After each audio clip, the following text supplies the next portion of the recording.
de ese 70%. Lo demás está congelada y sobre todo de ese 3% tenemos un 79% congelada, un 20% en aguas subterráneas y un 1% que es agua dulce de fácil acceso.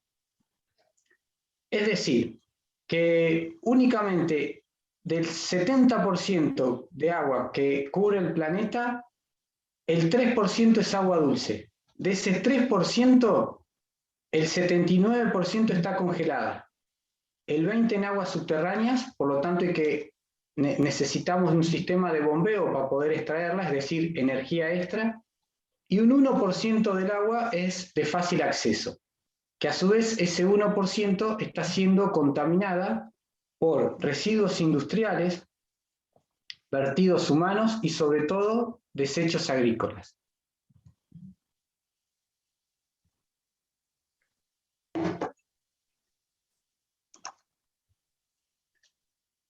Es importante mencionar que el agua dulce es un bien escaso y es necesario para el desarrollo de la vida del planeta, ¿no? Y sobre todo de la vida humana.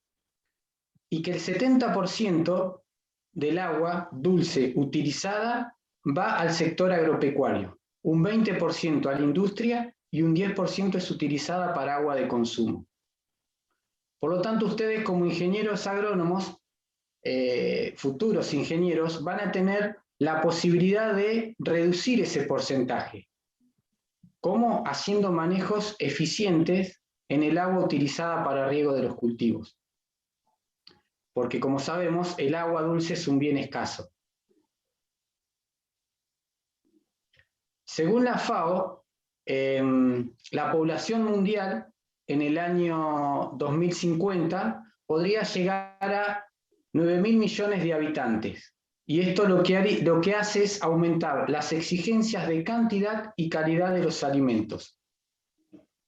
Otro problema, que lo han visto en la clase pasada, es la variación climática, el clima, es decir, el calentamiento global, que lo que produce es una variación climática que acentúa las sequías que inciden sobre el desarrollo socioeconómico de las regiones, produciendo importantes pérdidas de rendimiento de los cultivos. Por lo mencionado anteriormente, la agricultura bajo riego en nuestro país tendrá una importante oportunidad de desarrollo en la producción de alimentos, para abastecer de alimento al mundo en el año 2050 con esa población potencial que vimos en la transparencia pasada. Pero como consecuencia debe existir un aumento de las áreas irrigadas, es decir, de las áreas bajo riego. Y ese aumento muchas veces no se puede lograr debido a la calidad del agua utilizada para riego y sobre todo a la disponibilidad, es decir, a la falta de agua. Como vemos en esta imagen, esta es una imagen de un río prácticamente seco. Debido a esa variabilidad climática que estamos viviendo, se han empezado a disminuir el caudal de los ríos y por lo tanto no hay tanta disponibilidad para ser utilizada para riego. Otra consecuencia que hay que tener en cuenta es que incrementando la eficiencia global del uso del agua para riego podemos incrementar la superficie de riego. Es decir, el incremento global del uso del agua nos va a brindar la posibilidad, aumentando la eficiencia, de con la misma cantidad de agua del recurso poder regar mayor cantidad de hectáreas para poder incrementar esa superficie. Y esto vamos a tener que trabajar, o ustedes van a tener que trabajar como agrónomos, sobre todo en el sistema de riego gravitacional. ¿Por qué? Porque como ven acá, el sistema de riego tradicional, por inundación, tiene eficiencias de riego del 50% o menos el sistema de gravedad. Pero ¿qué pasa? El 70% de la superficie regada se riega con el riego por gravedad. Después tenemos el riego por aspersión, que es un riego intermedio, donde tiene una eficiencia de aplicación del 75% y solamente abarca el 20% de la superficie regada. Y por último, tenemos el riego por goteo, que tiene una eficiencia del 90%. Pero ¿qué pasa? La superficie que se riega por goteo es solamente el 10% debido al costo que requiere la adquisición de un equipo de riego por goteo. Para que tengan una idea aproximadamente, un riego por goteo, adquirirlo para regar, por ejemplo, un cultivo por goteo, sale aproximadamente $5.000 la hectárea. El riego por aspersión, $3.000 de hectárea, y $500 de hectárea el riego por gravedad si no hay que hacer excesivos movimientos de tierra. Por lo tanto, donde hay que poner mayor hincapié es en este riego, en el riego por gravedad. ¿Por qué? Porque tiene una eficiencia inferior al 50%.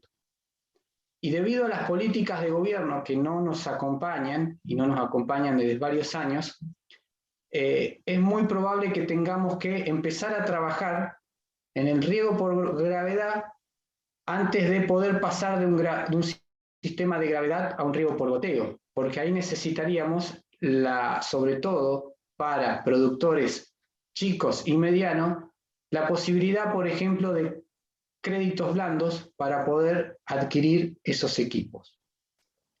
¿Qué es la eficiencia de aplicación? Bien, el riego por gravedad, y vamos a tomar un ejemplo de la zona del valle inferior bonaerense del río Colorado, zona de Pedro Luro, Ascasubi. Prácticamente es un valle de riego que abarca unas 140.000 hectáreas bajo riego. De esas 140.000 hectáreas, 14.000 hectáreas se realizan de cebolla. Estos son valores generales, ¿no? De esas 14.000 hectáreas, prácticamente la cebolla se consume el 50% del agua disponible de las 140.000 hectáreas. ¿Por qué? Por su sistema radicular, por su anatomía foliar que tiene. Es un cultivo que durante el ciclo necesita aproximadamente entre 20 y 22 eventos de riego, totalizando un total de 100 milímetros de lámina aplicada. Lámina es altura de agua aplicada.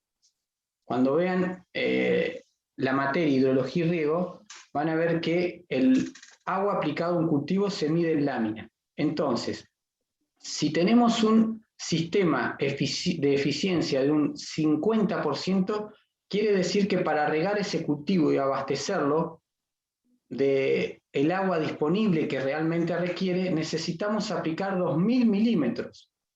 Y ahí es donde se pierde gran parte del agua.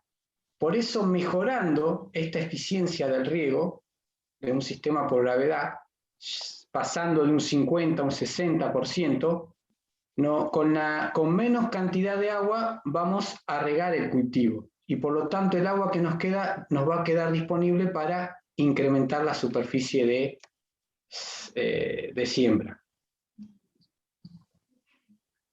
Hoy por hoy la situación en Argentina sería esta. De superficie regada, en el año 70 era de 1 millón de hectáreas. En la actualidad son 2.200.000 hectáreas, que es aproximadamente un 5% de la superficie agrícola. ¿De dónde sale el agua? De un 65% de los cursos superficiales, es decir, del río Colorado, el río Negro, los arroyos, y un 35% de las aguas subterráneas, que es lo que les mencioné anteriormente, que ya para utilizar el agua subterránea necesitamos de un sistema de bombeo con un gasto de energía extra. Igualmente, por ejemplo, se utiliza el 35% del agua que se utiliza para riego es obtenida de las aguas subterráneas. Esta figura nos muestra la distribución de los cultivos regados. Por ejemplo, de toda la superficie bajo riego en Argentina, el 24% se riegan frutales, 13% arroz, un 12% de forrajes, hortalizas un 10%, la soja el 8%, 7% trigo. Ahí está bien distribuido todos los cultivos que se hacen bajo riego, ¿no? ¿Y en qué porcentaje? ¿Cuál es lo importante de esto y que hay que remarcar? Que de toda la superficie de cultivos o de toda la superficie agrícola que hay en el país, solamente se riega el 5,5%. Y ese 5,5% ha incrementado un 40% la producción de los cultivos. Eso es para que vean la importancia del riego. De esas 2.200.000 hectáreas que existen bajo riego, hay 500.000 hectáreas que están siendo afectadas en distintos grados de intensidad, ya sea por problemas de drenaje o salinidad del agua. ¿Por qué por problemas de drenaje?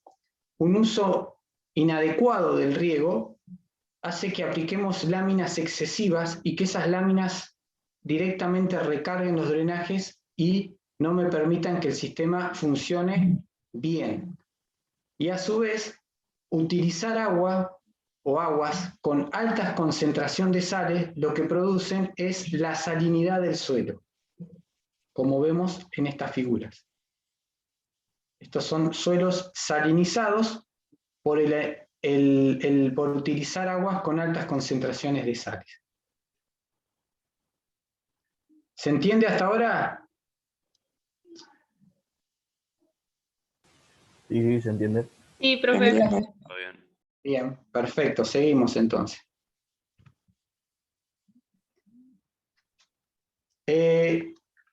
Hay una forma de caracterizar los recursos hídricos, es decir, de saber y de cómo estudiar el recurso hídrico que voy a utilizar para riego. Y para eso necesito primero definir lo que es una cuenca, porque la cuenca es la unidad de estudio. Es cómo voy a estudiar el recurso hídrico, pero ¿dónde? En una cuenca. La definición de cuenca es que es aquel sector de la superficie terrestre que conduce por escurrimiento sus aguas hasta un punto determinado de su cauce principal, conformando un sistema hídrico, ¿no? Es decir, es una unidad geográfica conveniente para planificar el manejo y el control del recurso hídrico de forma integral. La cuenca está prácticamente delimitada por los puntos más altos de la superficie topográfica, que se llama límite de cuenca o parteaguas. ¿Qué significa esto? Que la cuenca está delimitada, ¿no? Imagínense en una precipitación homogénea, en este sector, lo que va a ocurrir es que la precipitación va a generar un escurrimiento, que ese escurrimiento van a conducir hacia un curso principal. Ese curso principal luego va a ser el utilizado para riego.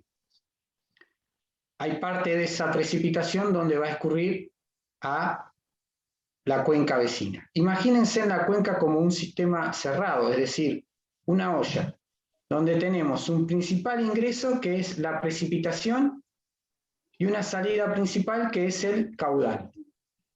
Entonces, la cuenca tiene tres funciones: la de captar, almacenar y emitir un flujo de agua. Siempre la cuenca va a tener un curso principal. El curso principal es el curso más largo de la cuenca, el que mayor extensión tiene y el que más caudal transporta.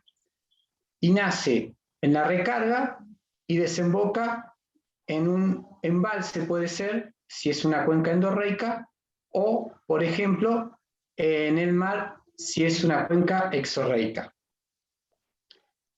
Por lo general, un ejemplo claro puede ser la cuenca del Sauce Grande, que nace en el sistema de Ventaña y desemboca en el mar, o la cuenca del río Colorado, que nace en el sistema montañoso de los Andes y desemboca en el mar.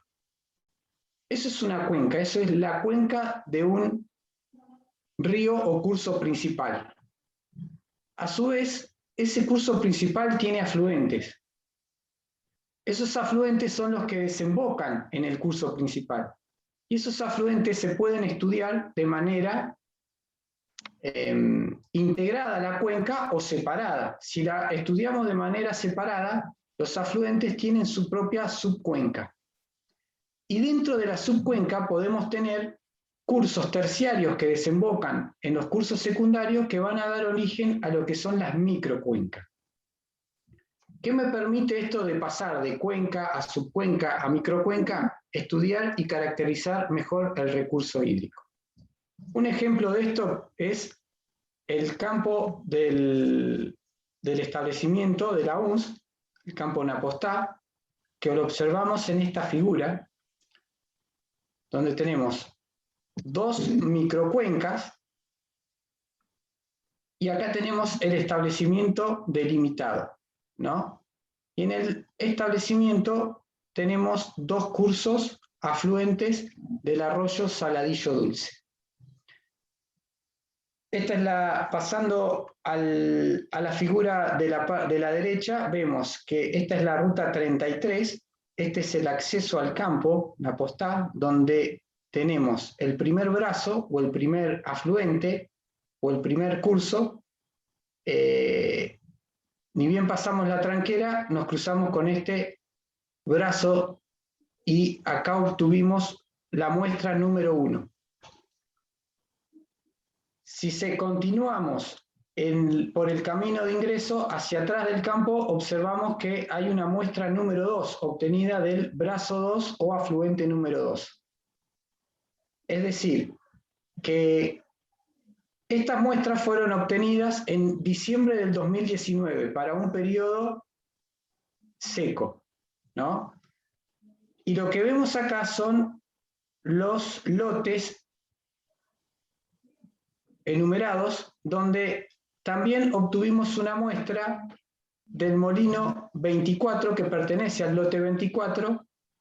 Estos puntos negros también son molinos, pero para hacer el práctico correspondiente a esta teoría, se van a utilizar la muestra del afluente 1, la muestra del afluente 2 y del molino 24, porque este es el que mejor calidad de agua tiene en el campo. ¿Por qué quiero remarcar la parte de que la muestra de agua se obtuvo en una condición de sequía? Por lo siguiente. Acá lo que vamos a ver en estas figuras son la variabilidad espacio-temporal de la concentración de sales para un curso superficial y para un curso subterráneo, o agua superficial y agua subterránea. Con respecto al agua superficial, lo que vemos en esta figura son hidrogramas. ¿Qué es un hidrograma? Es la variación del caudal en el tiempo. Imaginemos que estos son metros cúbicos por hora y estos son los meses. Entonces, a un curso superficial se le llama estiaje cuando lleva menos cantidad de agua. Y se llama creciente cuando en una época determinada del año lleva mayor cantidad de agua.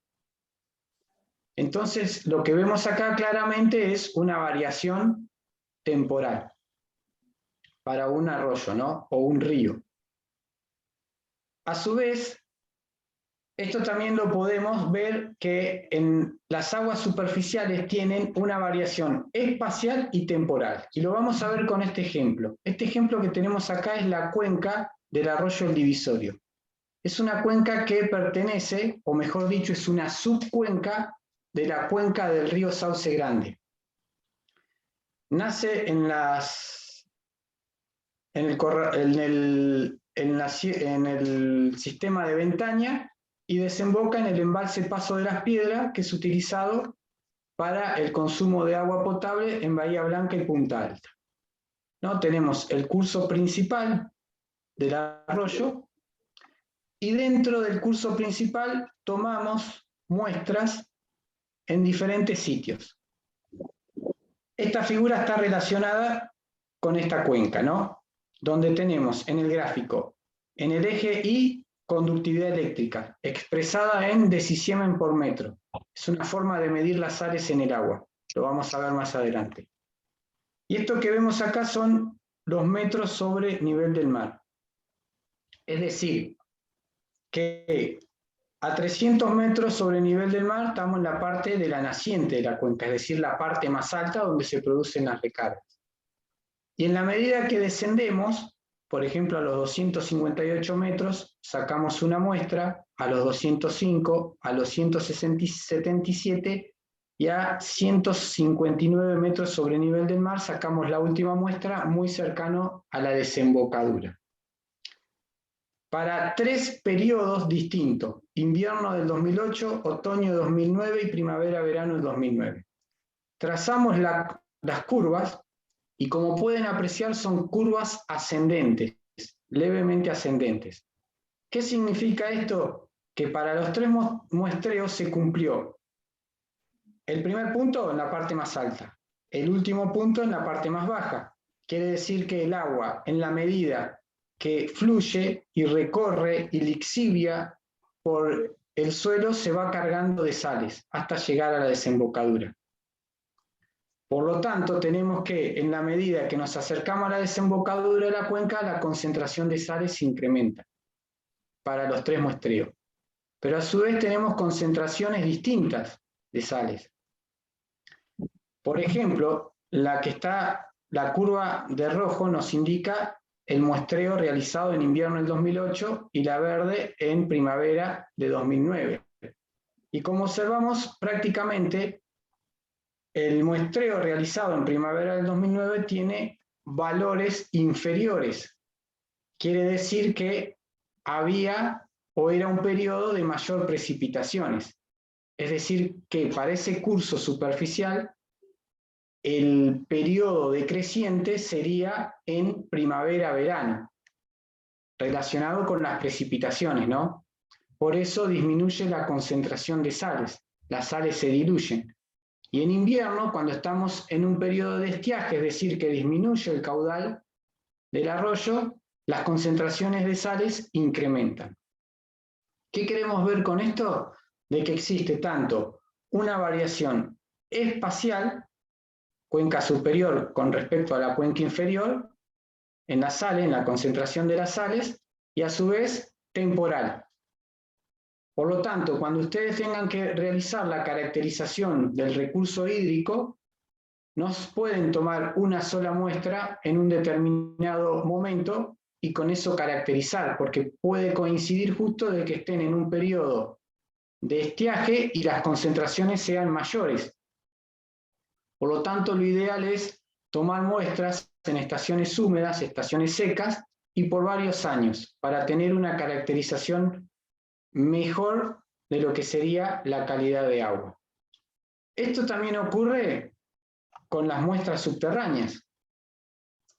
Acá en esta cuenca aproximadamente se hicieron alrededor de 50 muestreos de perforaciones de molinos, donde lo que ven acá son curvas de isoconductividad. Es decir, nos indica cómo va incrementando el nivel de sales también en la medida que nos acercamos desde las nacientes hacia la desembocadura. Y si ustedes ven esta curva de isoconductividad, tiene un valor de 0,8 decisiemens por metro. Es decir, que las aguas acá no superan 0,8. Pero si vemos esta curva de isoconductividad, que es la última, aledaño a la desembocadura, tenemos un valor de aproximadamente 1,6. Y acá tenemos una curva más chiquita de 1,8. Quiere decir que las concentraciones incrementaron. Por lo tanto, acá hay una variación espacial. No es lo mismo la conductividad del agua en la cuenca, en la parte superior donde está la recarga de la cuenca, que la parte inferior, debido al recorrido del agua subterránea y que se va cargando de sales hasta llegar a la desembocadura. Por eso es importante tener esto, porque no es lo mismo poner un pivot central para regar un maíz en la parte superior de la cuenca, donde tenemos agua de mejor calidad, que en la parte baja, donde el agua empieza a tener problemas de calidad, sobre todo de concentración de sales. ¿Se entiende esto? Sí. Cualquier duda me dicen, ¿eh? Sí, te leemos las preguntas. Si llega a haber algo en el chat, Martín, te avisamos. Ah, perfecto, dale. Dale, dale. Profe, Sí. Una consulta. ¿Cuáles son las concentraciones recomendadas para, o sea, las concentraciones de sales recomendadas o las más óptimas? Ahora lo vamos a ver. Justamente vamos a eso. Esto lo que estamos haciendo es entrar en tema para ver ahora lo que es prácticamente calidad de agua y cuáles son las aguas más aptas para regar. Ah, listo, listo, joya. Bien. Básicamente, antes de realizar cualquier proyecto de riego, lo primero que hay que tener en cuenta es la disponibilidad y la calidad del agua. Eso es fundamental. Disponibilidad es cantidad. Si no tenemos cantidad y no podemos regar, es hacer en vano un proyecto, ¿no? Y hay muchas veces que tenemos la cantidad del agua, pero la calidad es mala. Y si la calidad del agua es mala, puede provocar, por ejemplo, el deterioro en suelos y a su vez disminuir los rendimientos de los cultivos. También utilizar agua de mala calidad me va a condicionar a elegir el sistema de riego. Esto lo vamos a ver ahora. Hay riegos que se adaptan mejor a aguas con más concentración de sales que otros. Y hasta en un caso extremo lo que me va a determinar es qué cultivo puedo hacer, porque hay cultivos que son más o menos resistentes a aguas con altas concentración de sales. ¿Cuáles son los problemas más comunes derivados de la calidad del agua de riego? El principal, como vemos o vimos hasta ahora, es la salinidad. ¿Qué me produce la salinidad? Esto que vemos en la foto acá. Salinización en el suelo, degradación química del suelo, si lo usamos de manera inadecuada a través del riego, ¿no? Sodicidad, producido la sodicidad por elevadas concentraciones de sodio en el agua, que puede originar problemas en el suelo o a su vez problemas en la hoja del cultivo por toxicidad, que es lo que vemos acá abajo. Toxicidad está relacionado a algún ion en especial, cloro, boro, sodio, también lo vamos a ver. Y por último, problemas varios, como por ejemplo aguas muy carbonatadas que producen la obturación de un sistema de riego por goteo. Primero vamos a arrancar con la salinidad, es decir, las sales en el agua. ¿Cómo determino qué cantidad de sales hay en el agua? A través de dos formas.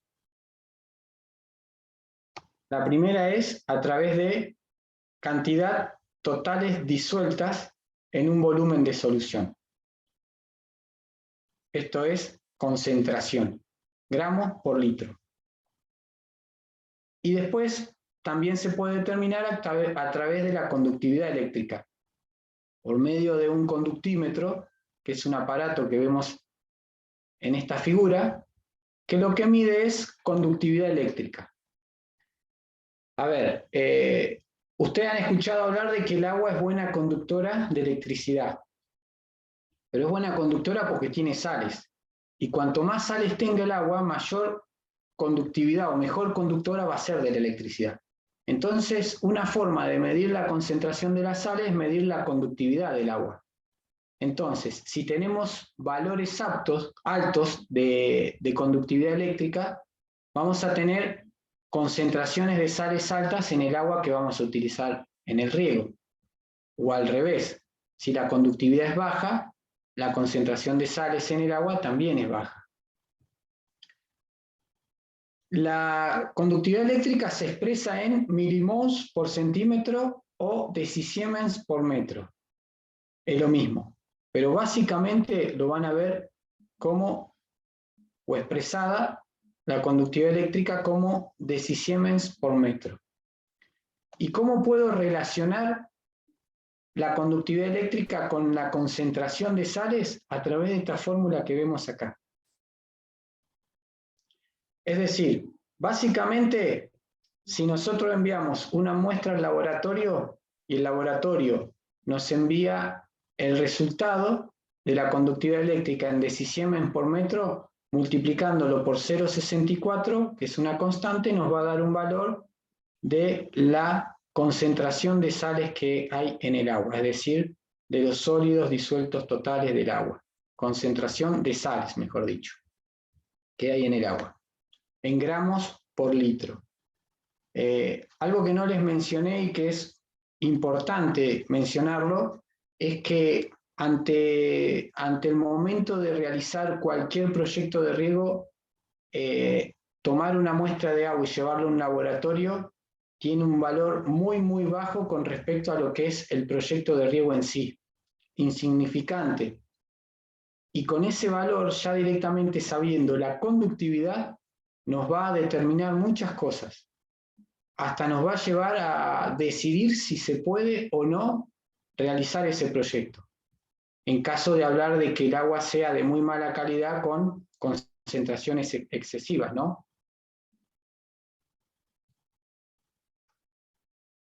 Cuando tenemos agua de mala calidad y tenemos que hacer el riego, o directamente hay muchas veces, debido sobre todo a este cambio climático que estamos viendo, muchas veces el agua ha incrementado la concentración de sales. Un ejemplo claro es el río Colorado. El río Colorado hace unos 10, 15 años que viene con una crisis hídrica donde no hay acumulación de nieve en la parte alta, por lo tanto ha disminuido mucho su caudal. Y con esa disminución lo que ha pasado es, por una cuestión de concentración, se han elevado las sales, la cantidad de sales. Es decir, la cantidad de sal es la misma, lo que pasa es que tenemos menos volumen de agua. Entonces la conductividad es más alta. Y hemos pasado de tener conductividades de 1.1 a 1.4 hasta regar con aguas que tienen 1,9 decisiemens por metro. Entonces, el agua de mala calidad y aplicada de mala manera o manejada o manejando mal el riego, lo que me va a producir es una concentración de sales en la zona radical del cultivo. Esa concentración, producto del mismo agua que se le va aplicando, imagínense el caso este de la cebolla que yo les dije que tenía aproximadamente entre 20 y 22 eventos de riego. Si yo aplico agua de mala calidad, lo que hago es ir almacenando y acumulando sales en la parte radical de la planta. ¿Esto qué produce? Esto lo que produce es un desbalance osmótico, donde incrementa la concentración de sales en la solución del suelo donde está el agua, y la planta necesita de mucha energía para poder extraer el agua del suelo. Entonces, lo que se produce es una sequía fisiológica.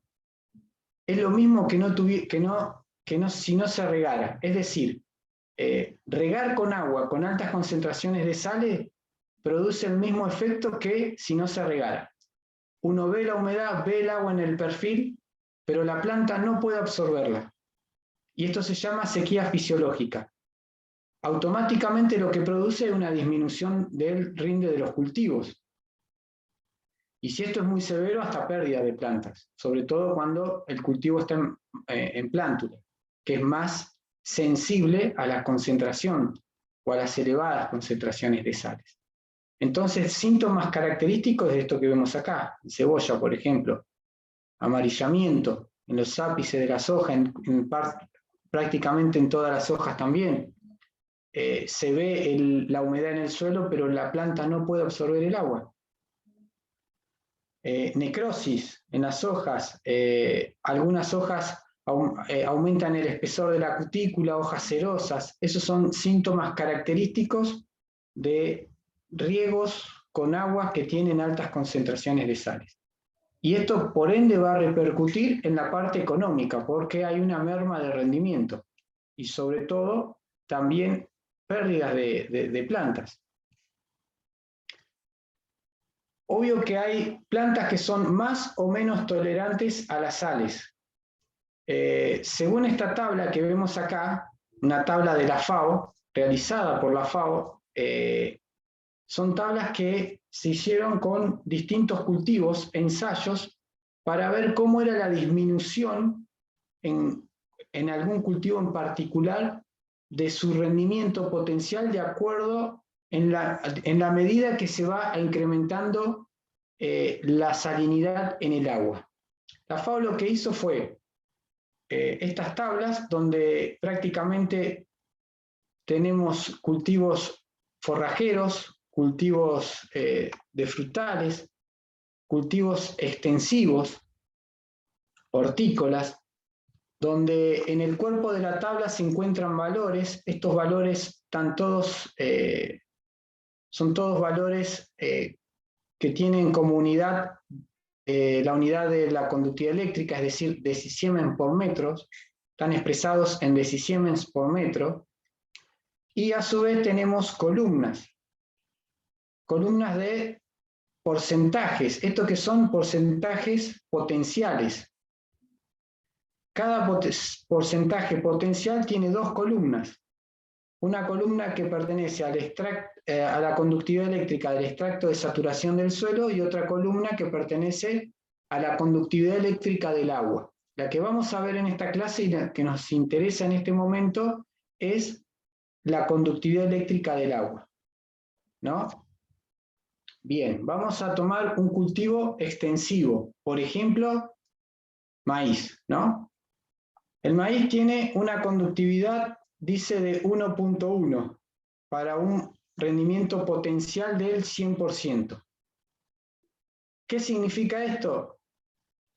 Significa que si yo le doy todas las condiciones propicias al maíz para que tenga un rendimiento del 100%, regando con un agua que tiene una conductividad eléctrica inferior a 1.1, voy a tener un rendimiento potencial del 100%. Pero si el agua que yo utilizo para riego, vamos a suponer que es del 4 decisiemens por metro, ese rendimiento pasa potencial a 75%. Es decir, garantizándole todas las condiciones al crecimiento de maíz, tenemos una pérdida de un 25% del rendimiento potencial debido a utilizar agua con elevada concentración de sales. ¿Se entiende esto? ¿Cómo se utiliza la tabla?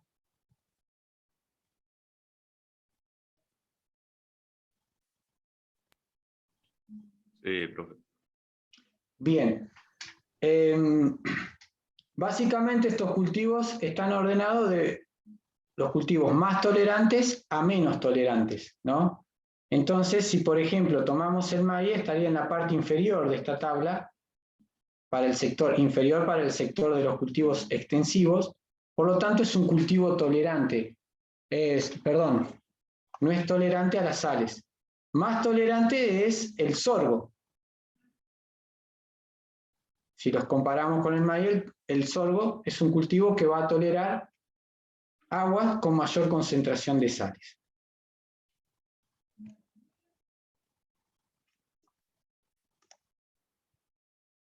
Bien. Hay veces que el sistema de riego está armado y no queda otra que regar con aguas que tienen concentraciones de sales un poco elevadas, ¿no?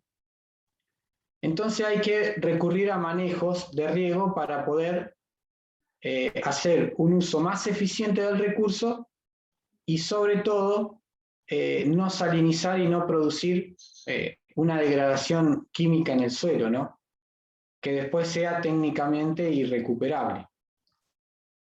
Para eso, por ejemplo, uno de los manejos que se hace es la lixiviación. ¿Qué es la lixiviación?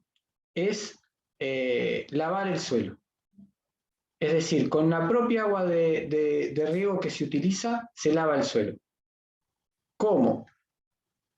Dijimos que la idea de aplicar un riego eficiente y un riego consciente es no dejar que las sales se acumulen en las partes radical del desarrollo radicular del cultivo. ¿Por qué? porque si nosotros dejamos que las sales se acumulen acá, me va a producir una merma en el rendimiento. Entonces, a través de la lixiviación lo que se hace es lavar esas sales hasta capas inferiores y despejar lo que sería el crecimiento radicular libre o con menos concentración de sales. Vamos a imaginarnos que este cultivo necesita una lámina de riego de 100 milímetros. Entonces, la lixiviación, lo que vamos a hacer es aplicar un extra de agua para que la planta consuma esos 100 milímetros y a su vez con el extra, que es aproximadamente un 20%, produzca el lixiviado o lavado de las sales. Entonces aplicamos una lámina de 120 milímetros. Aproximadamente la lixiviación es, o fracción de lavado que también se llama, es entre un 20 y un 30%. Esto lo que hace es, como vemos acá, a través del riego, aplicamos el agua, una lámina, esa lámina infiltra y lo que hace el excedente de agua es arrastrar por infiltración las sales y lixiviación hacia el nivel freático y de ahí sale fuera del sistema. Para hacer esto es imprescindible tratar de tener un sistema de drenaje adecuado. Sin un sistema de drenaje adecuado es imposible realizar esto, porque las sales quedarían en la solución del suelo y en el perfil del suelo. Entonces, para realizar lixiviación tiene que funcionar el sistema de drenaje, para que estas sales lixiviadas se vayan y salgan del sistema.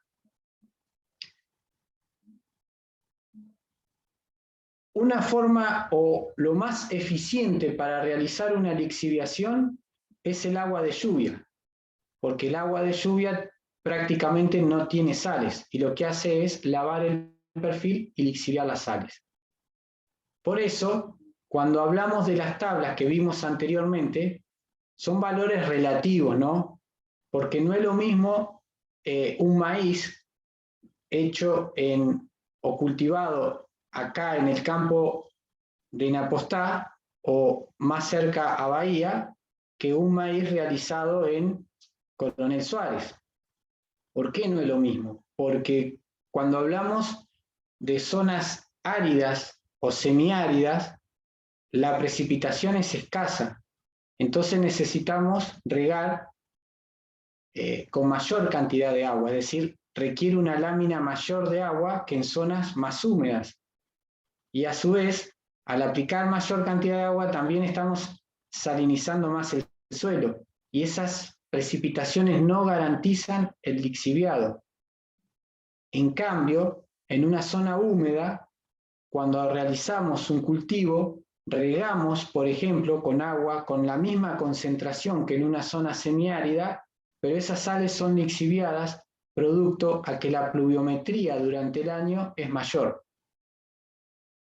Entonces, tiene mucho que ver conocer la salinidad del agua, pero a su vez, ¿en dónde voy a producir el riego? Porque no es lo mismo en una zona árida o semiárida que en una zona húmeda.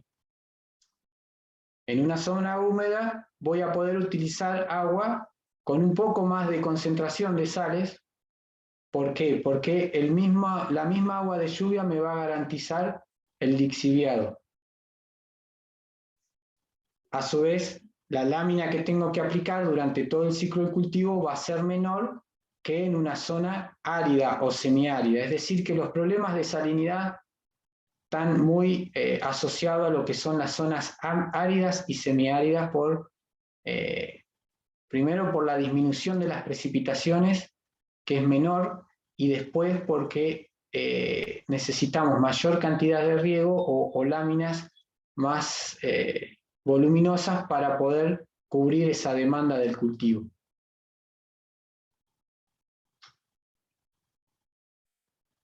Básicamente lo que vimos anteriormente está ligado a lo que sería el riego por gravedad, ¿no?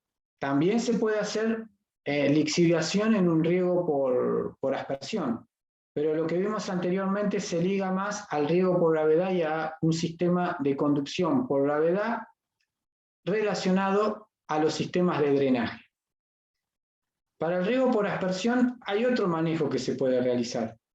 Por ejemplo, es el riego de noche. ¿Qué pasa? El riego por aspersión, cuando se riega con agua que tienen sales elevadas, lo que se está haciendo es aplicando directamente el agua con sales sobre el follaje de las hojas,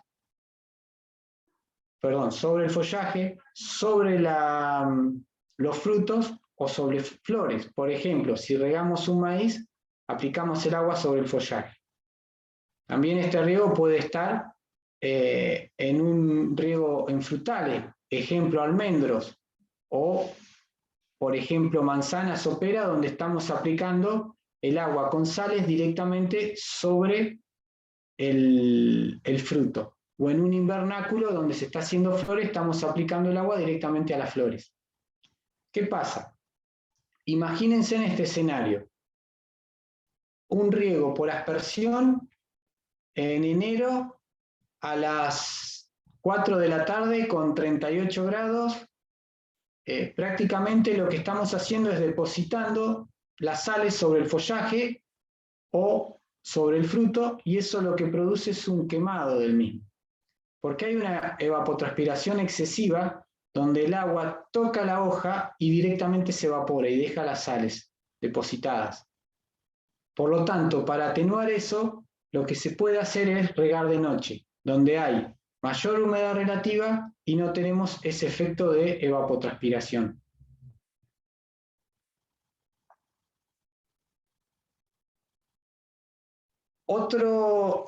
Cuando hablamos de que la conductividad o la salinidad del agua nos condicionaba por ahí seleccionar el sistema de riego, el sistema de riego que mejor se adapta a aguas de mala calidad o de concentraciones de sales elevadas es el riego por goteo. Es obvio que todos los cultivos no se pueden regar por riego por goteo.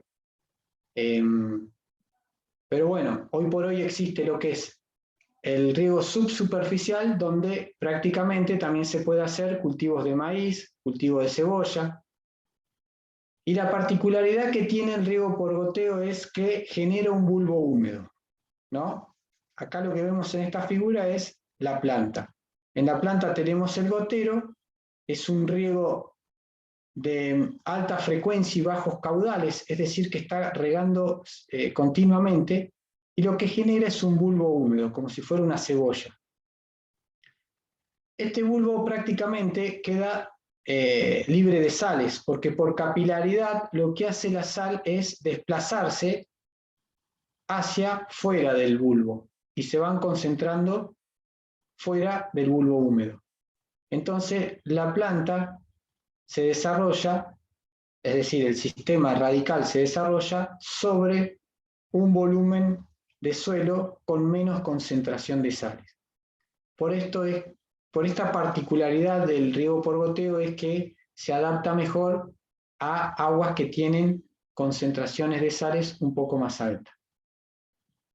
O la misma, ¿no? Pero ante elegir un riego por aspersión en frutales o un riego por goteo, básicamente se elige un riego por goteo si tenemos concentraciones de sales altas, porque se adapta mejor a lo que sería agua de mala calidad. Bien, entonces el primer problema que vimos de utilizar un agua de mala calidad es la salinidad. El segundo es la sodicidad. La sodicidad es producida por altas concentraciones de sodio, independientemente de la salinidad del agua, ¿no? Acá ya pasamos a lo que es el sodio específico, el ion sodio. ¿Qué pasa? Regar con agua que tienen elevadas concentraciones de sodio, el sodio se incorpora al suelo y lo que produce es un deterioro del suelo, ¿no? ¿Por qué? Porque el sodio se empieza a acumular, el sodio produce una dispersión de los agregados, de las arcillas, por lo tanto, al producir dispersión hay partículas más pequeñas, se empiezan a tapar los poros y lo que pasa es ocurre una disminución de la infiltración del suelo.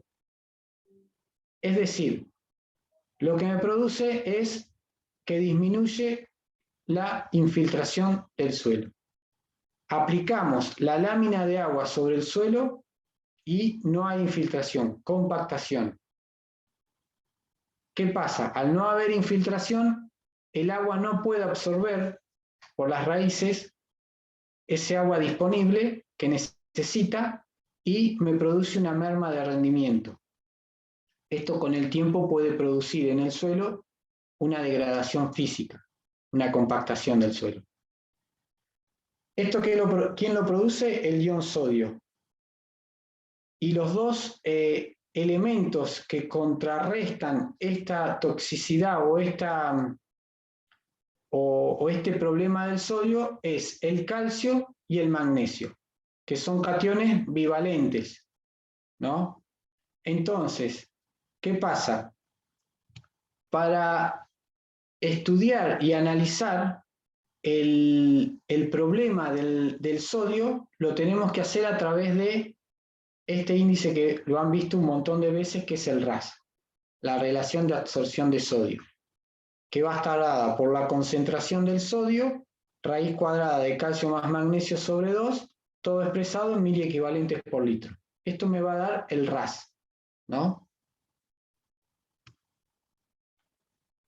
¿Qué problemas ocasiona utilizar aguas que tienen elevadas concentraciones de RAS? Básicamente podredumbre de raíces. ¿Por qué? Volvemos a lo mismo, el agua queda en la superficie, se aplica la lámina que realmente se necesita, pero no hay infiltración. Al no haber infiltración me produce una podredumbre de raíces, una compactación del suelo.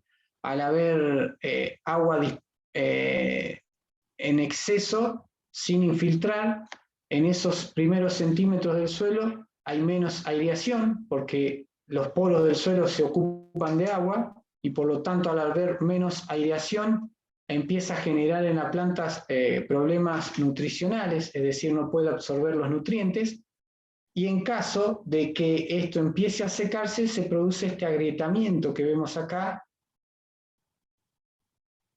en esta figura, que produce una disminución en la germinación de las plantas. Estos son los síntomas característicos de la utilización de aguas con elevadas concentraciones de sodio. ¿Cómo se revierte esto? A través de la incorporación de enmiendas como el yeso. ¿Por qué el yeso? Porque tiene cal. La cal tiene calcio, entonces el calcio revierte ese efecto negativo del sodio. Y por ende, lo que va a hacer es favorecer la infiltración. Lo que vemos acá es un suelo encalado. Se aplica cal y después se aplica el riego para que la cal compita en la doble capa difusa con el sodio, lo desplace y no produzca esa expansión de arcillas y de coloides que terminan disminuyendo y obturando los poros del suelo. A nivel de riego, lo que se puede hacer es bajar el caudal del riego y aumentar la frecuencia. Es decir, si tenemos que aplicar una lámina de 30 milímetros a través de un riego por aspersión en un cultivo de sorgo, lo que se puede hacer es aplicar 2 tandas o 2 riegos de 15 milímetros y no aplicar 30 milímetros en un solo riego, sino es disminuir los caudales y aumentar la frecuencia, para darle tiempo al riego, al agua que pueda infiltrarse en el suelo y que quede disponible para los cultivos. En caso de problemas severos con el sodio, lo que hay que recurrir es a herramientas ya tipo mecánicas como cinceres y demás, como para poder romper esa compactación. Esto se ve mucho en los pivots, donde básicamente se han colocado pivots sin hacer análisis de agua previos, donde los primeros años los rendimientos son aceptables y después comienzan los problemas de disminución de rendimiento y sobre todo encharcamientos. Estos encharcamientos lo que produce es no solo que el agua no infiltre, sino la humedad continua en el suelo que después termina en un problema de podredumbre y demás, ¿no? Por ende, al disminuir la infiltración, aumenta también la escorrentía del agua cuando se aplica el riego por aspersión, y esto es pérdida de dinero, porque estamos aplicando mayor cantidad de agua que la que realmente requiere el cultivo, debido a que tenemos bajas infiltraciones y escurrimientos más severos. Entonces vimos salinidad, sodicidad, y ahora tenemos la toxicidad. La toxicidad se diferencia de los otros dos problemas porque ocurre directamente adentro de la planta.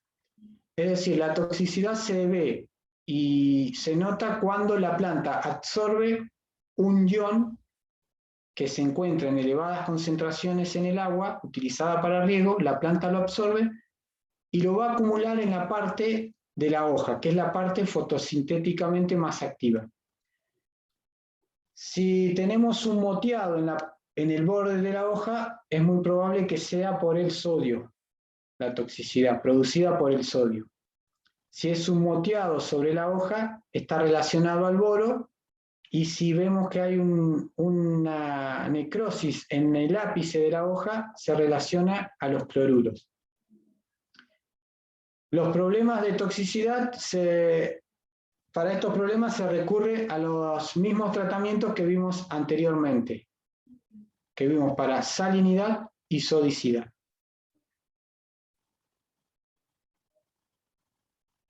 Bien, esto es acá por ahí va a contestar la pregunta que me hizo alguno de ustedes, ni bien empezamos la clase, de cómo sabemos si el agua es segura o no para utilizarla para riego.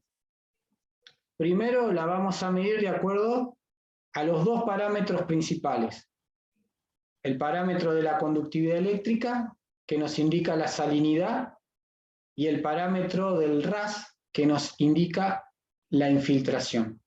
Esta tabla que vemos acá es una tabla de la FAO. También hay una de Riverside y hay otra tabla que es más bien local, generada por el INTA. Pero vamos a valernos por los valores de la FAO. Entonces la FAO, de acuerdo a esos estudios que hizo y a esas tablas que vimos anteriormente con la tolerancia de los cultivos, dice que un agua es segura cuando la conductividad eléctrica es inferior a 0,7 decisiemens por metro. Que va a ser moderada la utilización de la misma si ese valor es de 0,7 a 3 decisiemens por metro, y prácticamente no es aconsejable el uso del agua cuando tiene valores superiores a 3 decisiemens por metro. Lo mismo para el RAS, con el tema de infiltración. Cuando el RAS del agua es inferior a 6 no hay ningún tipo de problema, de 6 a 12 es moderado y superior a 12 es un agua sódica. No es recomendable para riego. Vuelvo a repetir, esto es general, ¿no? Si ustedes ven, esta clasificación toma valores de 0,7 a 3 decisiemens por metro. Quiere decir que me está clasificando un agua de 1 decisiemens por metro igual que una de 2,9. Y esto dista mucho. Un agua de 1 decisiemens por metro es un agua muy buena. Un agua de 2,9, bueno, ya es un agua más complicada para utilizar para riego. Ya es complicado. Por eso esto es muy general, el tema de la clasificación, ¿no? Pero bueno, ustedes tienen que tener una idea de que aguas con más de 3 decisiemens por metro o valores de RAS superiores a 12 prácticamente no son recomendables para riego. aguas que estén en este rango, y bueno, se verá en qué situación está, qué lámina se aplica, cómo es la pluviometría de la zona, lo que vimos anteriormente.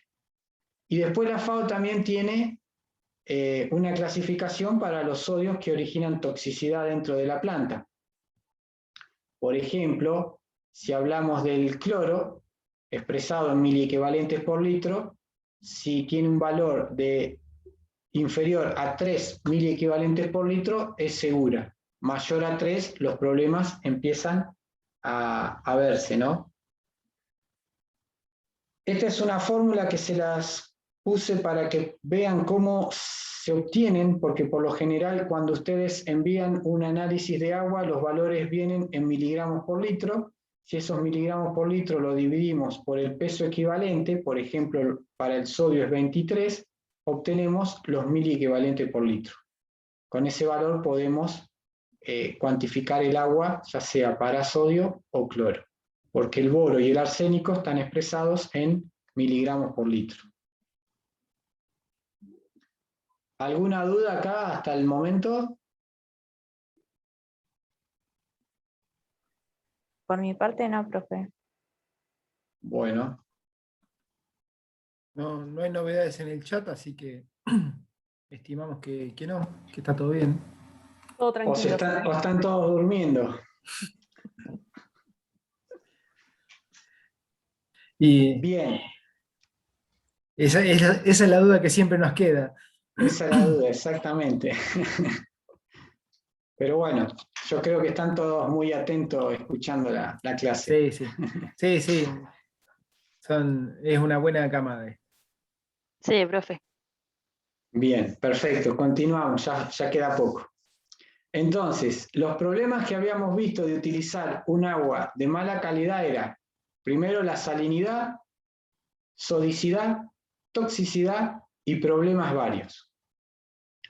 Por ejemplo, dentro de los problemas varios, cuando baja la temperatura ambiente y aumenta el pH en el agua, si tenemos aumento de pH quiere decir que hay carbonatos, que son sales poco solubles, y lo que me van a producir es, a la larga, una obturación en los goteros. ¿Qué es lo que ven acá?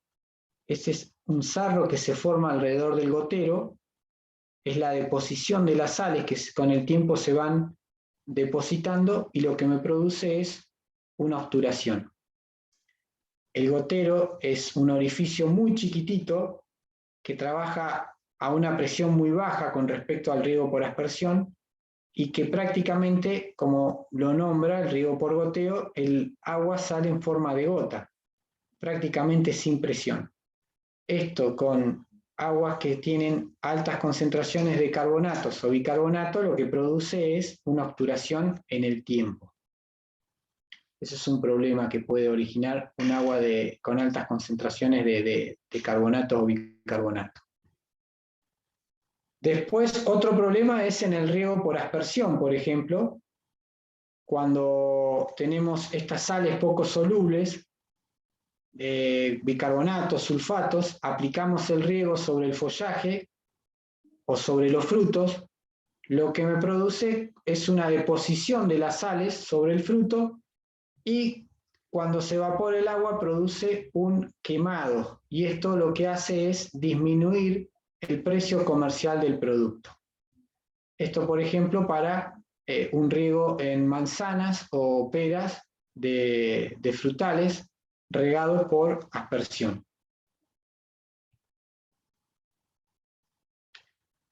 Y por último tenemos la aptitud de agua para bebida del ganado. Si ustedes ven esta tabla de la FAO también, básicamente, si nos observamos la conductividad eléctrica, vemos que los problemas empiezan a aparecer cuando la conductividad tiene un valor de 15 decisiones por metro. Es un valor excesivo, muy alto. Sobre todo veo yo que para el ganado bovino, básicamente las aguas de las zonas no tienen o no presentan inconvenientes. empezarían a aparecer los inconvenientes cuando la conductividad eléctrica supera este valor, ¿no? Que es raro encontrar aguas con tanta cantidad de sales. Pero bueno, en caso de ver aguas que tienen esta conductividad eléctrica, básicamente lo que va a repercutir en el animal es que le va a disminuir el consumo de alimento. Por ende, una menor ganancia de pesos. Sobre todo esto se da en lactantes, ¿no? Y también para cerdo, cuando el agua tiene elevadas concentraciones de sulfato. Para cerdos o bovino, cuando la concentración de sulfato es alta, lo que producen los lactantes es mucha diarrea. Sobre todo al principio, cuando son destetados, debido a que necesitan ese periodo para acostumbrarse. Entonces, ese periodo lo que va a producir el agua esta con altas concentraciones de sulfato es diarrea, mucha diarrea. Bueno, después tienen los valores de magnesio y de arsénico. Las aguas no son aptas cuando los sulfatos sobrepasan los 3,5 miligramos por litro, el magnesio 0,5 y el arsénico es mayor a 0,16 miligramos por litro. Bien. Buenas. Una consulta. Sí. Yo he escuchado, por ejemplo, que la vaca llega a tolerar hasta 12 gramos por litro. Pero no sé si es erróneo o... Mirá, acá estamos en 15 decisiemens. Tendrías que pasar los decisiemens a gramos por litro. Multiplicá 15 por 0,64.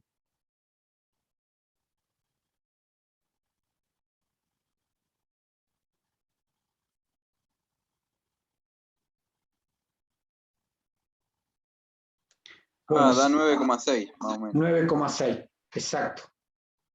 Gramos por litro. Es decir, que si esto lo pasamos a gramos por litro es lo mismo que a 9,6. Según la FAO, si vas a utilizar aguas que tienen más de 9,6 gramos litros de sales, seguramente va a empezar a aparecer algún inconveniente en la vaca. Ah, claro, está bien. Bien, vos me habías dicho de 12. Sí, había escuchado. Tal vez Sí. erróneo. No, puede ser que haya alguna tabla que ponga como valor de 12 gramos por litro. Yo te digo, esta es de la FAO, las tablas son generales, ¿no? Después, bueno, hay que ver la situación particular de cada caso. Martín, Sí, ahí pusieron una pregunta en el chat y dice, ¿qué tratamiento o mantenimiento se puede hacer al sistema de riego por goteo para evitar deposiciones de carbonatos? se le aplica un ácido. Primero, bueno, el sistema de riego por goteo básicamente tiene que tener un sistema de filtro perfecto, ¿no? Porque volvemos a lo mismo, estamos trabajando con pocas presiones, bajas presiones y caudales muy bajos. Entonces, el agua que se utiliza para riego pasa antes por el cabezal de riego donde el sistema tiene filtro de mallas, filtros de arena y bueno, y demás. Y una vez que pasa por todos esos filtros, igualmente debido a los carbonatos se depositan, pero cuando se ocurre esto, producto de las aguas con altos carbonatos, se le aplica un ácido. Un ácido que se inyecta por el mismo sistema del fertirriego. Lo que hace es destapar los goteros.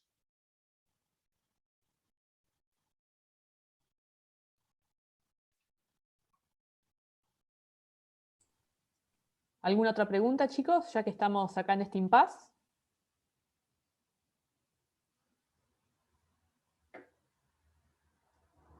Silencio. De mi parte, no.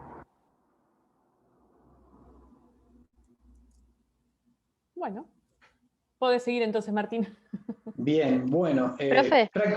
Sí. Ahí. Y cuando le agrega ácido, ¿qué hace? ¿Le está agregando más iones para que no se deposite en en el riego, digamos? ¿Qué es lo que hace el ácido en el carbonato? Baja el pH, Ah, lo ya eso. disuelve. Claro, fíjate que el problema era las bajas temperaturas y los altos y con altos pH del agua. Entonces, al bajar el pH disuelve el carbonato. Lo Ah, está lava, bien. lo limpia. Gracias.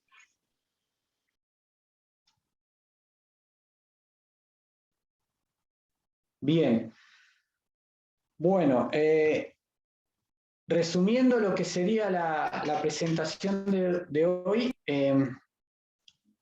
podemos decir que al momento de aplicar un riego deben realizarse una caracterización del recurso hídrico para conocer con precisión la calidad del agua, sus efectos sobre el suelo y los cultivos, las prácticas de manejo que incrementan la eficiencia de aplicación, a los efectos de realizar un uso racional del recurso y aumentar la superficie de regadío, considerando la posibilidad de un escenario futuro de mayor demanda de alimentos que generan oportunidades para la consideración del riego como una herramienta eficiente y de adaptación de dichos impactos. Básicamente con esto estaríamos terminando la clase y los conceptos teóricos de hoy. Lo que a mí me gustaría que ustedes se vayan con esto, que el agua es un bien escaso, de que cada vez se necesitan usos y manejos más eficientes y que en la medida que se puedan lograr incrementar la eficiencia, vamos a poder, con la misma disponibilidad de agua, regar una superficie más grande de cultivos, ¿no? Para poder producir más y ser más competente. Y sobre todo tener volumen de producción para revertir esa situación del gran crecimiento de la población mundial que espera la FAO para el 2050.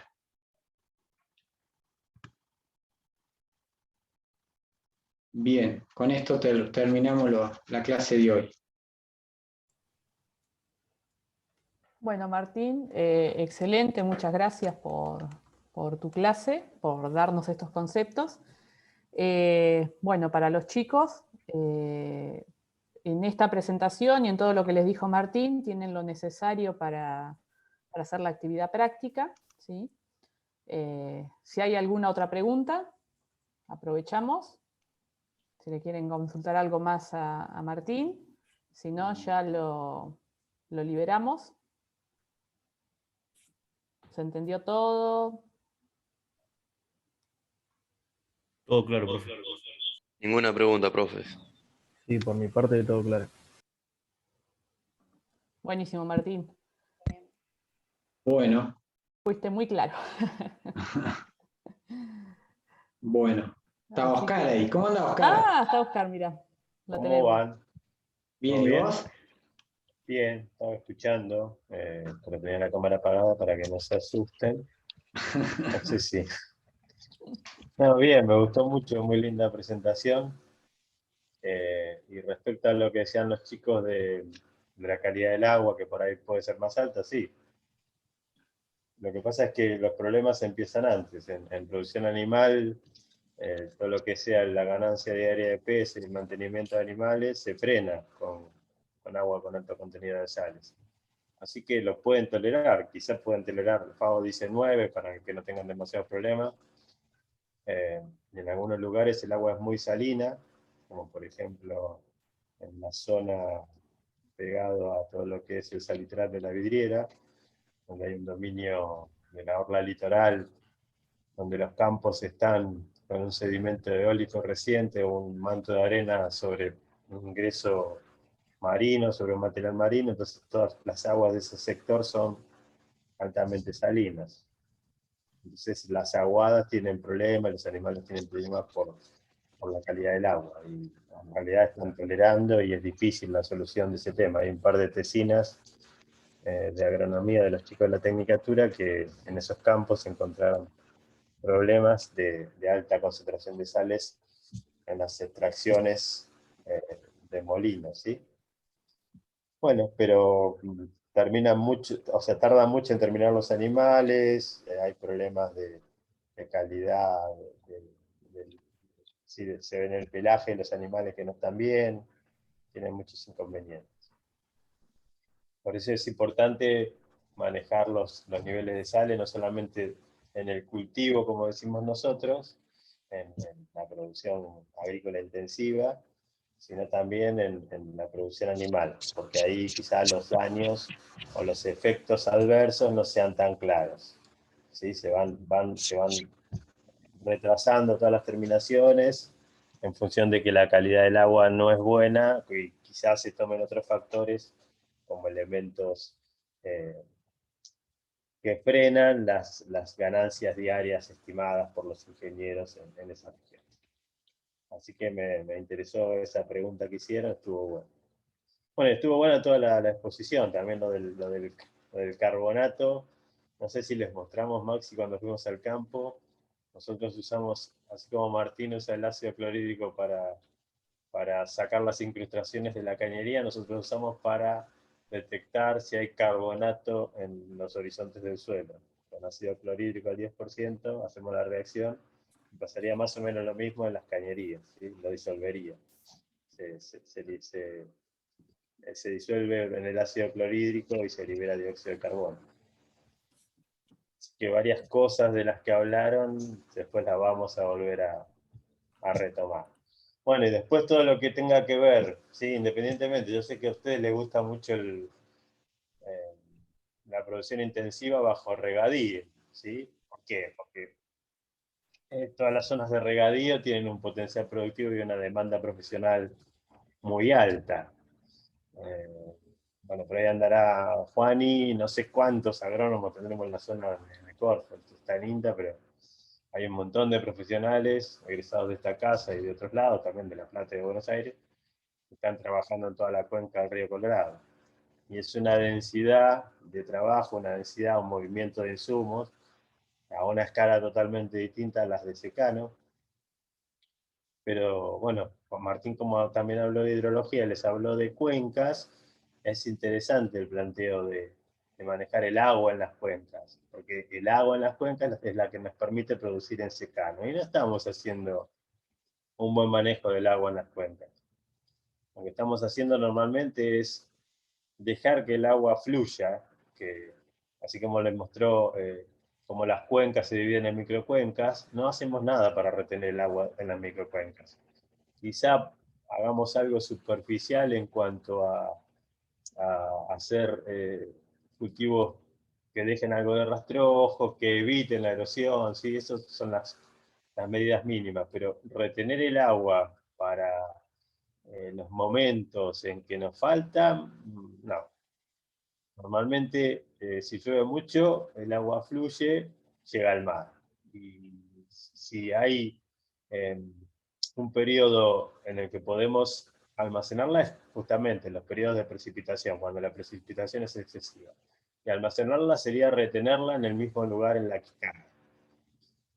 Y para hacer eso, sobre todo en la zona que vimos el otro día, en Napostá, tendríamos que mirar mucho la pendiente y hacer trabajos o medidas de conservación estructurales, se llaman. Estructuras que retengan el agua, que la frenen y la almacenen en el perfil. Cultivos en contorno, curvas de nivel, terrazas de absorción, en algún caso contra la sierra de la ventana, si llueve mucho, terrazas de drenaje, estructuras que funcionen como retención de agua, ¿sí? Pequeños indicamientos, y no hay muchas de esas prácticas en toda nuestra zona. Bueno, eso también, el tema de las cuencas serviría para un ordenamiento territorial y un mejor aprovechamiento del recurso.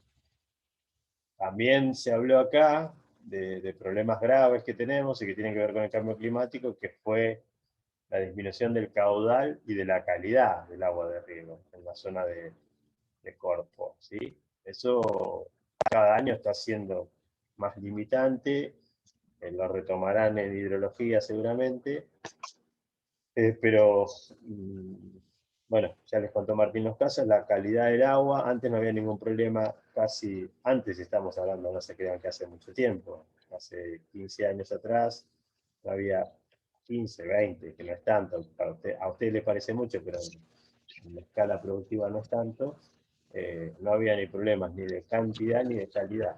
Bueno, se fue restringiendo primero la calidad, porque fue cambiando bastante, y al disminuirse los caudales o los milímetros de nieve aportado en la cordillera alta, también se redujo la cantidad. Y ahora creo que está cada vez más complicado, yo no estoy muy en la zona, pero cada vez tienen menos volumen de agua para producir, y eso genera que no haya agua para lavar los excesos de sales, y las sales se acumulen en el suelo, y si hay mucha sal, ya pasan todos los problemas que le dice Martín, y en definitiva se reduce el volumen de la producción. Se reducen se mantienen, aumentan los costos, se reducen los ingresos, entonces se va decayendo la productividad y es cada vez más ajustado producir, ¿sí? Así que bueno, hay mucho para hacer en todo eso. Bueno, ya les contarán en hidrología el potencial que tenemos, las áreas productivas nuestras son relativamente chicas, hay mucha superficie para aumentar, hay una gran potencialidad, pero no hay desarrollo estructural de las obras que necesitamos para incrementar esa superficie de riego. Y bueno, me gustó mucho la charla, Martín, muy interesante. Bueno, gracias, Oscar. No sé si alguno de los chicos quiere agregar algo. Si no, cuéntenme cómo quedan las actividades, Erika, y estaríamos cerrando. ¿Están todos de acuerdo? Sí, sí. Bueno, ahí como les decía, en el Moodle tienen la actividad, ¿sí? Para hacer. También Martín mandó unas 4 o 5 preguntas, o sea que la semana que viene también van a tener un pequeño cuestionario, ¿sí? Sencillito. Y bueno, la actividad va a estar abierta, bueno, la pueden entregar a partir de ahora hasta la semana que viene, no sé qué dice el resto, hasta el martes de la semana que viene, ¿sí? Y bueno, por ahí me estaban preguntando cuánto corregíamos la actividad anterior. En el transcurso de esta semana ya vamos a estar corrigiendo lo que nos queda pendiente, ¿sí? Así que bueno, el miércoles que viene, antes de la clase, como hicimos hoy, va a estar disponible ese pequeño cuestionario y, bueno, y la actividad que ya la tienen ahí, ¿sí? Cualquier duda que tengan, siempre les decimos que se comuniquen, que nos manden las consultas a los foros, ¿sí? En el foro siempre es mejor porque la duda de uno la pueden ver todos, ¿sí? Por eso siempre recomendamos que escriban por ahí. Si no se animan por ahí, bueno, algunos me han escrito por el chat no por el chat, sino por los mensajes del Moodle, ¿sí? Así que bueno, de una forma u otra no se queden con ninguna duda, ¿sí? La idea es que todos tengan buenas notas y puedan promocionar el taller, ¿sí? Así que bueno, tienen todo disponible. No sé si hay alguna otra duda o alguien más quiere comentar algo. Pero creo que hoy ya cumplimos bien con la actividad.